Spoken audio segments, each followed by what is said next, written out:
శ్రీ గణేశాయ నమః, శ్రీ సరస్వతి నమః, శ్రీ గురుభ్యో నమః. భక్తులారా, వ్యాసప్రోక్త మహాభారత ఇతిహాసం యథాతథంగా చెప్పుకున్నాం. ప్రతి శ్లోకం దాని అర్థం ఇందులో భాగంగా నిన్నటి వరకు ఆది సభారణ్య విరాట ఉద్యోగ భీష్మ ద్రోణ కర్ణ శల్య సౌప్తిక స్త్రీ పర్వాలనే 11 పర్వాలు పూర్తి చేసి 12వదైన శాంతి పర్వంలో కూడా 307 అధ్యాయాలు పూర్తి చేసి 308వ అధ్యాయంలోని 31వ శ్లోకం వరకు చెప్తున్నాం. ఇప్పుడు 32 కొనసాగించే ముందు వ్యాసలోని ప్రార్థన చేసుకుందాం. వ్యాసాయ విష్ణు రూపాయ వ్యాసరూపాయ విష్ణవే నమో వై బ్రహ్మణదేవ వాసిష్ఠాయ నమో నమః. అంజనానందరం వీరంజానకీ శోకనాశనం కవీశమక్షంతారం వందే లంకాభయంకరం. సదానింబవృక్షస్య మూలాధివాసా సుధాస్రావిణంతిత్తమప్యప్రియంతం తరుంకల్పవృక్షాదికం సాధయంతం నమామీశ్వరం సద్గురుం సమర్థద్గురు సాయినాథ్ మహారాజ్ కీ జయ. నావేదనిష్టస్య జనస్య రాజన్ ప్రదేయమే తత్పరమం త్వయా భవేత్ విధిత్ సమానాయ విబోధ కారణం ప్రబోధహేతో ప్రణతస్య శాసనం. వేదం మీద విశ్వాసం లేని వాడికి జ్ఞానాన్ని ఉపదేశించవద్దు. ఎక్కువ జిజ్ఞాస గలవాడికి, తెలుసుకోవాలనే కోరికతో శరణాగతుడైన వాడికే ఇది వినే అధికారం ఉన్నది. నదేయమే తథానృతాత్మని శఠాయ క్లీబాయ నజిష్మ బుద్ధయే న పండిత జ్ఞాన పరోపతాపినే దేయంతు దేయంచని బోధయాదృశే.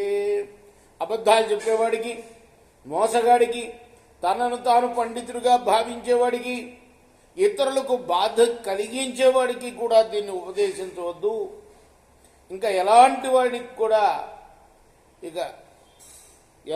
వాడికి ఉపదేశించవద్దో చెప్పాను. ఎలాంటి వాడికి ఉపదేశించాలో అది కూడా చెప్తాను నేను.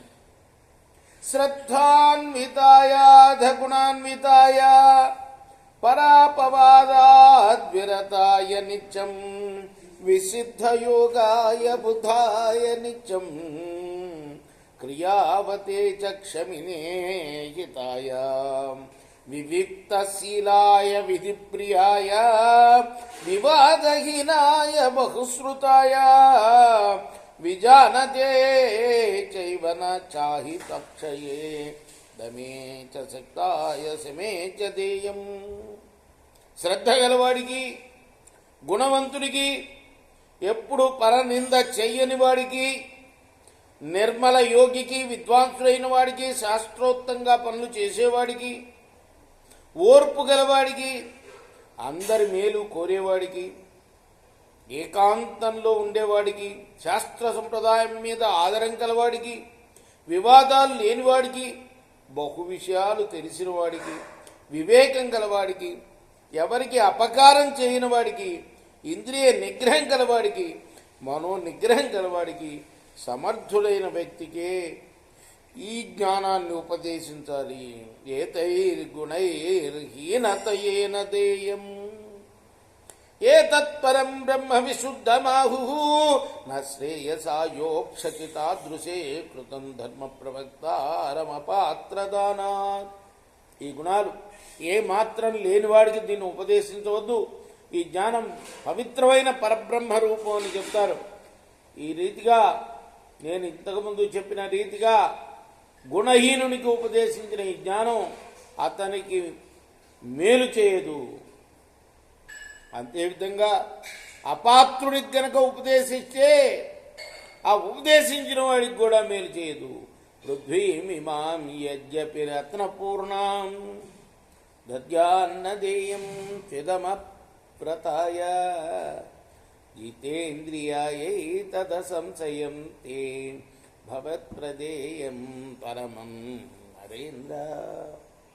వ్రత నియమాదులను యథావిధిగా ఆచరించని వాడికి సర్వరత్న పరిపూర్ణమైన భూమండల రాజ్యాన్ని సమస్తం ఉపదేశ ప్రతిఫలంగా ఇచ్చినా సరే ఈ జ్ఞానాన్ని ఉపదేశించరాదు. జితేంద్రియునికే పరమోత్తమైన ఈ జ్ఞానాన్ని నువ్వు ఉపదేశించవచ్చు. కరాలమాతే భయమస్తు కించితే తచ్ఛృతం బ్రహ్మ పరం త్వయాద్య యథావదుక్తం పరమం పవిత్రం విశోకమత్యంతమనాదిమధ్యం అగాధ జన్మా మరణం చ రాజన్ నిరామయం వీతభయం శివం చ సమీక్షమోహం చజవాజ్య సర్వాజ్ఞానస్య తత్వార్థమిదం విదిత్వా. ఓ కరాళ జనక మహారాజా, నువ్వు ఈరోజు పరబ్రహ్మ జ్ఞానాన్ని నాచే విన్నావు, నేను చెప్పగా విన్నావు. కాబట్టి నీకేమాత్రం భయం లేదు. ఆ పరబ్రహ్మం పరమ పవిత్రం, శోకరహితం, ఆది మధ్యాంతాలు లేనిది, జన్మ మరణాల నుండి రక్షించేది, నిరామయమైనది, నిర్భయమైనది, మంగళమైనది. దాన్ని నీకు ఉన్నది ఉన్నట్లుగా యథావిధిగా చెప్పానయ్యా. అదే సమస్త జ్ఞానాల తాత్వికార్థాన్ని తెలుసుకుని ఆ జ్ఞానాన్ని పొంది మోహాన్ని పరిత్యజించు. అవాప్తమే తద్ధిమయా సనాతనాత్ హిరణ్యగర్భాత్ గతతో నరాధిపా ప్రసాద్యయత్తేన తముగ్రచేతసం సనాతనం బ్రహ్మ యథాద్యవైత్వయా. నరేంద్ర, నేను ఉపదేశించగా నువ్వు పొందిన సనాతన బ్రహ్మజ్ఞానాన్ని హిరణ్య గర్భుడని పేరు గల సుప్రసిద్ధ సనాతన బ్రహ్మదేవుని ప్రసన్నుణ్ణి చేసుకుని ఆయన నుండి నేను మహాప్రయత్నంతో దీన్ని పొందానయ్యా. పృష్టస్త్వయాస్మి యథా నరేంద్ర యథామయేదన్త్వయి చోక్త్యవద్యా తదా వాస్తం బ్రహ్మణో మే నరేంద్ర మహాజ్ఞానం మోక్ష విదాం పరాయణం. నీవు అడిగిన దానికి నీకు నేను చేసిన ఉపదేశమే సమాధానం అయ్యా. ఇది నేను చెప్పింది కాదు, బ్రహ్మ నుండి పొందాను.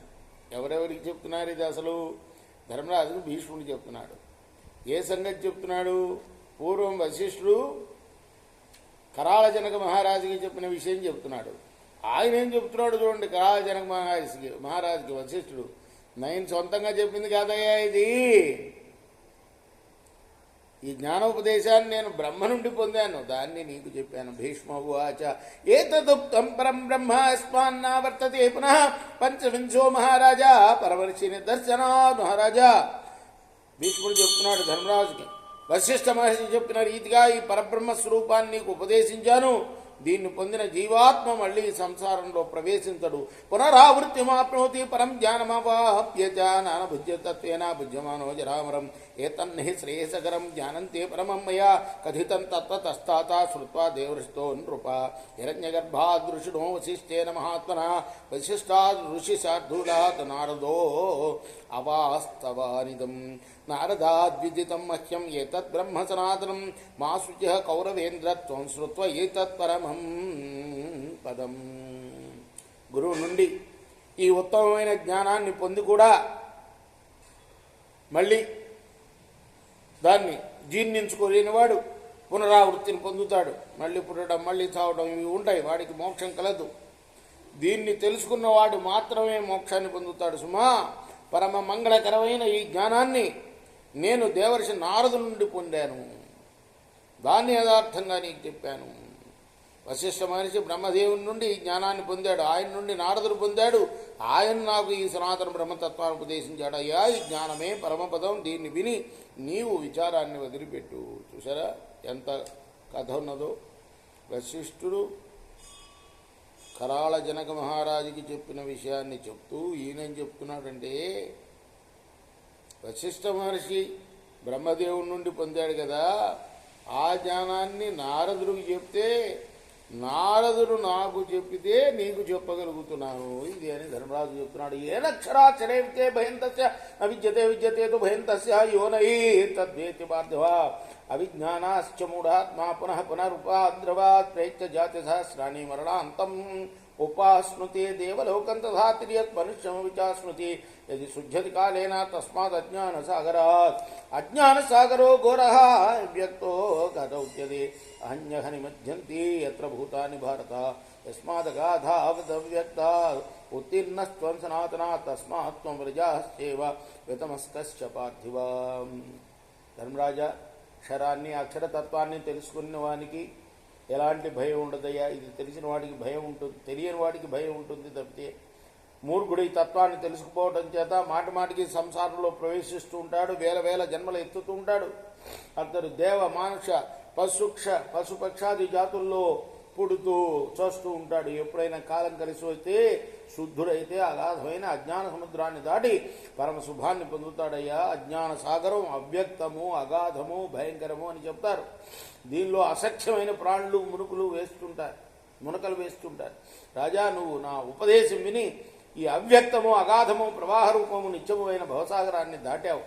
ఇందువల్ల నువ్వు ఇప్పుడు రజోగుణ తమోగుణ రహితుడు అయ్యావు. అందుకోసమే నీకు చెప్పాను అంటున్నాడు అనమాట. ఇది శ్రీ మహాభారతే శాంతిపరుని మోక్షధర్మపురుని వశిష్ఠ కరాల జనక సంవాద సమాప్తౌ అష్టాధిక 300తమోధ్యాయ. ఇది వ్యాస మహర్షి రచించిన మహాభారత ఇతిహాసంలోని శాంతి పర్వంలోని 308వ అధ్యాయం. రేపు మనం 309వ అధ్యాయాన్ని ప్రారంభం చేద్దాం. కృష్ణార్పణమస్తు. సాయి కృష్ణార్పణమస్తు.